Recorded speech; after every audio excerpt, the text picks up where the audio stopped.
Hello, I am so happy. Admit card आ चुका है और मेरा आया है दिल्ली। टिंग टिंग टिंग। अब मुझे बहुत ट्रैवल करके कहीं जाना नहीं पड़ेगा, दिल्ली से दिल्ली ही जाना पड़ेगा। हालांकि सिर्फ दिल्ली से बहुत पास भी नहीं है, 2 घंटे फिर भी लगेंगे, बट स्टिल मुझे दूसरे स्टेट ट्रैवल नहीं करना पड़ेगा। आप सब भी जल्दी जल्दी अपना एडमिट कार्ड चेक करो। पहले ओपन ही नहीं हो रहा था, मोबाइल में नहीं हुआ और फिर लैपटॉप में ओपन करा। नाउ आई एम हैप्पी कि एटलीस्ट मैं खुद भी जा सकती हूँ, अकेले मेट्रो से ट्रैवल कर सकती हूँ, सेंटर जा सकती हूँ।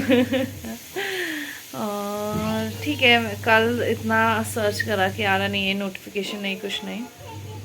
आज आ चुका है। सबका आई विश कि सबका पास ही आए सेंटर, अपना अपना स्टेट में आए। चेक कर दो सब, इस चीज़ की खुशी। चलो एटलीस्ट ये भी टाइपिंग भी हो गए, कंप्लीट होगा। आज ये कैंसिल हो रहा है, लिस्ट आ रही है, आ रहा है, वो आ रहा है, पूरा तो हो, एटलीस्ट पूरा हो रहा है, अच्छी बात है।